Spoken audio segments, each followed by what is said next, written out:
김치찌개에 밥 한 공기를 뚝딱 비우고 배를 통통 두드렸는데 돌아서자마자 냉장고 문을 열고 계신가요? 분명히 배가 터질 듯이 불렀는데 이상하게 입이 심심하고 뭔가 자꾸 먹고 싶은 그 느낌. 아마 많은 분들이 공감하실 겁니다. 나이가 들수록 이런 증상이 더 자주 나타나곤 하죠. 이걸 그냥 넘기시면 안 됩니다. 이게 바로 우리 몸이 보내는 가짜 배고픔의 신호일 수 있거든요. 배는 부른데 뇌는 아직 배가 고프다고 착각을 일으키는 겁니다. 이런 가짜 식욕에 속아서 자꾸 간식을 찾고 야식을 드시다 보면 어느새 뱃살은 늘어나고 혈당 조절은 어려워지며 고지혈증이나 고혈압 같은 만성 질환의 위험에 노출되기 쉽습니다. 특히 우리 시니어 여러분들은 젊었을 때보다 기초 대사량이 떨어져서 같은 양을 먹어도 살이 더 쉽게 찌고 한번 찐 살은 잘 빠지지도 않잖아요. 그래서 이 식욕을 다스리는 것이 건강한 노후를 위한 첫걸음이라고 해도 과언이 아닙니다. 건강한 탄수화물과 질 좋은 단백질 그리고 착한 지방과 식이섬유가 골고루 들어간 균형 잡힌 식단을 몇 끼 챙겨 먹으면 식욕 조절이 훨씬 수월하겠지만 솔직히 우리가 매번 그렇게 식단을 짜서 먹기가 어디 쉽습니까? 현실적으로 어렵죠. 그래서 오늘은 아주 간단한 습관 변화만으로도 식사 후 만족감을 높이고 지긋지긋한 가짜 식욕을 잠재울 수 있는 검증된 방법 5가지를 여러분께 소개해 드리려고 합니다. 오늘 이 영상 끝까지 보시면 밥숟가락 놓고 나서도 자꾸만 간식통을 뒤적거리는 습관 확실하게 고치실 수 있을 겁니다. 아주 쉽고 당장 오늘부터 실천할 수 있는 방법들이니까 꼭 집중해서 들어주세요. 첫 번째 비결은 바로 식사 전에 물 한 잔을 마시는 습관입니다. 너무 뻔한 이야기 같으신가요? 하지만 이 뻔한 습관이 우리 몸에는 엄청난 변화를 가져다 줍니다. 우리 뇌의 시상하부라는 곳에서 배고픔과 목마름을 관장하는데요. 나이가 들수록 이 감각이 조금씩 무뎌지면서 뇌가 종종 목마름을 배고픔으로 착각하는 실수를 저지릅니다. 사실은 몸에 수분이 부족해서 물을 달라는 신호인데 뇌는 이걸 밥을 달라는 신호로 잘못 해석하는 거죠. 그래서 배가 고프고 군것질이 당길 때 무작정 음식을 찾기 전에 일단 시원한 물이나 따뜻한 물을 한 잔 천천히 마셔보세요. 부족했던 수분이 채워지고 나면 거짓말처럼 허기가 사라지고 식욕이 뚝 떨어지는 경험을 하게 되실 겁니다. 또한 식사하기 약 30분 전에 물을 한 컵 마시면 위장에 물이 차면서 일시적인 포만감을 느끼게 해줍니다. 그러면 본 식사를 할 때 평소보다 적게 먹어도 금방 배가 부르다는 느낌을 받게 되죠. 자연스럽게 과식을 예방하게 되는 겁니다. 특히 우리 어르신들은 갈증을 느끼는 중추 기능이 약해져서 만성 탈수 상태인 경우가 많습니다. 물 마시는 건 식욕 조절뿐만 아니라 전반적인 건강을 위해서도 꼭 필요한 습관이니 식전물 한 잔 잊지 마세요. 두 번째 비결은 식단에 마법의 가루와 알맹이를 추가하는 겁니다. 바로 치아시드 같은 씨앗류와 견과류를 활용하는 건데요. 혹시 치아시드라고 들어보셨나요? 아주 작은 검은색 씨앗인데 이게 참 신통방통한 녀석입니다. 치아시드는 한 숟가락에 열량이 70칼로리도 안 될 정도로 낮지만 식이섬유와 단백질이 엄청나게 풍부해서 포만감을 주는 효과가 아주 큽니다. 특히 가장 놀라운 점은 이 작은 씨앗이 물이나 우유 같은 액체를 만나면 자기 몸집의 10배 이상으로 팽창한다는 겁니다. 뱃속에 들어가서 부피를 확 늘리니까 당연히 배가 꽉 찬 느낌을 주겠죠. 아침에 요구르트나 시리얼 드시는 분들 많으시죠? 거기에 이 치아시드를 한 숟가락 넣어서 드셔보세요. 그냥 먹을 때보다 훨씬 더 든든하고 점심때까지 배가 잘 꺼지지 않는 걸 느끼실 겁니다. 견과류도 마찬가지입니다. 호두나 아몬드 같은 견과류에는 건강한 지방과 단백질 식이섬유가 풍부합니다.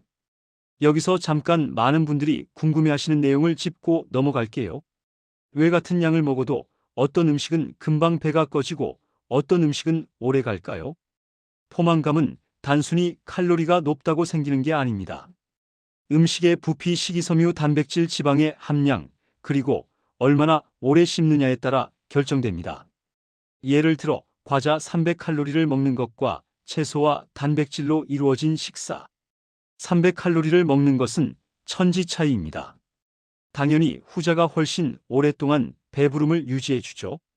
포만감을 가장 잘 주는 영양소 순서는 단백질이 으뜸이고 그 다음이 식이섬유, 그 다음이 지방순입니다. 탄수화물만 단독으로 드시면 혈당이 급격히 올랐다가 뚝 떨어지면서 금방 허기가 지게 됩니다. 그래서 식사하실 때 밥량은 조금 줄이시고 두부나 계란, 생선 같은 단백질, 반찬과 나물 같은 식이섬유 반찬을 충분히 드시는 게 중요합니다. 그리고 식사 중간에 견과류를 조금 섞어 드시거나 간식이 너무 당길 때 과자 대신 견과류 한 줌을 드시면 식욕을 줄이는 데 큰 도움이 됩니다. 세 번째 비결은 소금 대신 빨간 맛을 활용하는 겁니다. 나이가 들면 미각도 둔해져서 자꾸 자극적이고 짭짤한 맛을 찾게 되죠. 밍밍하고 싱거운 음식은 맛이 없어서 먹기 싫고요. 그런데 건강 생각해서 억지로 싱겁게만 드시려고 하면 식사 후에 뭔가 허전한 느낌을 지울 수가 없습니다. 그 허전함을 달래려고 결국은 달달하거나 짭조름한 간식을 찾게 되는 악순환이 반복되죠. 이럴 때 아주 좋은 방법이 있습니다. 바로 소금이나 설탕, 조미료 사용을 줄이는 대신 고춧가루를 활용하는 겁니다. 연구에 따르면 음식에 고춧가루를 첨가하면 포만감이 증가한다고 합니다. 고추에 들어있는 캡사이신 성분이 우리 몸의 교감신경을 자극해서 신진대사를 활발하게 만들고 체내 기능을 활성화시켜 주거든요. 매콤한 맛이 혀를 자극해서 소금이 부족해서 느껴지는 심심함을 대신 채워줄 수 있습니다. 짭짤한 맛 대신 매콤한 맛으로 만족감을 주는 거죠. 물론 너무 맵게 드시면 위장에 부담이 될 수 있으니 본인의 입맛에 맞게 적당히 조절해서 드시는 게 좋습니다. 콩나물국이나 된장찌개를 끓일 때 소금을 조금 덜 넣고 고춧가루를 살짝 풀어서 칼칼하게 드셔보세요. 훨씬 개운하고 만족스러운 식사가 될 겁니다. 네 번째 비결은 식사 도구를 바꾸는 겁니다. 바로 숟가락을 내려놓고 젓가락만 사용하는 식사법입니다. 적은 양을 먹고도 만족감을 느끼려면 식사 속도를 늦추는 것이 무엇보다 중요합니다.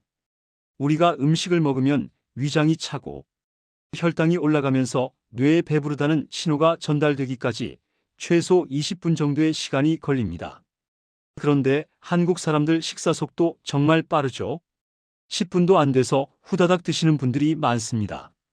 그렇게 빨리 드시면 뇌가 배부르다는 신호를 받기도 전에 이미 과식을 하게 되고 식사가 끝난 후에도 뇌는 아직 배가 고프다고 느껴서 계속 음식을 찾게 되는 겁니다. 이때 숟가락 없이 젓가락만 사용하면 식사 속도를 자연스럽게 늦출 수 있습니다. 젓가락으로 밥을 집고 반찬을 집으려면 아무래도 숟가락으로 푹푹 떠먹는 것보다는 시간이 더 걸리고 집중을 해야 하니까요. 천천히 꼭꼭 씹어 먹게 되면서 뇌가 포만감을 느낄 충분한 시간을 벌어주는 겁니다. 젓가락 식사의 또 다른 큰 장점은 바로 국물 섭취를 줄일 수 있다는 겁니다. 우리 식문화에서 국이나 찌개는 빠질 수 없지만 사실 그 국물에는 어마어마한 양의 나트륨이 녹아 있습니다. 나트륨을 과다 섭취하면 고혈압의 원인이 되고 몸을 붓게 만들죠. 숟가락 대신 젓가락을 사용하면 국물은 자연스럽게 덜 먹게 되고 건더기 위주로 건져 먹게 됩니다.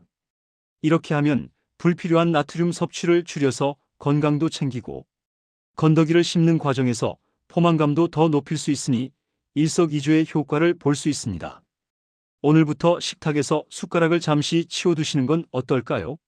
마지막 다섯 번째 비결은 식사 후 차 한 잔의 여유를 즐기는 겁니다. 식사 전에 물을 마셔서 식욕을 제어했던 것처럼 식사 후에 마시는 차 한 잔도 훌륭한 식욕 억제제 역할을 합니다. 식사를 마치고 나서 바로 일어나지 마시고 따뜻한 차를 한 잔 천천히 음미해 보세요. 이는 단순히 입가심을 넘어서 우리 뇌에 이제 식사가 완전히 끝났다는 확실한 신호를 보내는 의식과도 같습니다. 특히 녹차나 민트차 같은 허브티가 좋습니다. 녹차에 들어있는 떫은 맛을 내는 카테킨이라는 성분은 우리 몸의 지방 연소를 돕고 포만감을 높이는 호르몬 분비를 촉진시켜 줍니다. 또 식후에 마시는 상쾌한 박하향의 민트차는 입안을 개운하게 정리해 주면서 뇌의 식사가 종료되었다는 신호를 강력하게 전달합니다. 그러면 뇌는 자연스럽게 그만 먹으라는 명령을 내리게 되고, 식후에 습관적으로 찾던 달달한 믹스커피나 디저트 생각이 싹 사라지게 될 겁니다. 따뜻한 차 한 잔이 주는 심리적인 안정감과 포만감 덕분에 식사 후에도 오랫동안 든든함을 유지할 수 있습니다. 여러분, 오늘 식욕을 잠재우는 5가지 방법에 대해 이야기 나눠봤습니다. 식전물 한 잔으로 가짜 배고픔 속지 않기, 치아시드와 견과류로 포만감 꽉 채우기, 소금 대신 고춧가루로 건강한 자극 주기, 젓가락 식사로 천천히 꼭꼭 씹어먹기, 그리고 식후 차 한 잔으로 식사의 마침표 찍기 어떠신가요? 생각보다 어렵지 않죠? 대단한 결심이 필요한 일이 아닙니다. 오늘 당장 식사 때부터 하나씩 실천해 볼 수 있는 아주 작은 습관들입니다. 이 작은 습관들이 모여서 여러분의 식욕을 조절하고 불필요한 과식을 막아주며 결국에는 건강한 체중과 활력 넘치는 노후를 선물해 줄 겁니다. 나이가 들수록 내 몸을 더 아끼고 사랑하는 마음으로 먹는 것 하나하나에 조금만 더 신경을 써주세요. 배부름에도 질이 있다는 사실을 기억하시고 가짜 식욕에 현혹되지 않는 현명한 식사하시길 바랍니다. 여러분의 건강하고 행복한 삶을 항상 응원합니다. 오늘 정보가 도움이 되셨다면 구독과 좋아요 버튼 꾹 눌러주시고 주변 분들에게도 많이 공유해 주세요. 그럼 다음에도 더 유익하고 건강한 정보로 찾아뵙겠습니다. 감사합니다.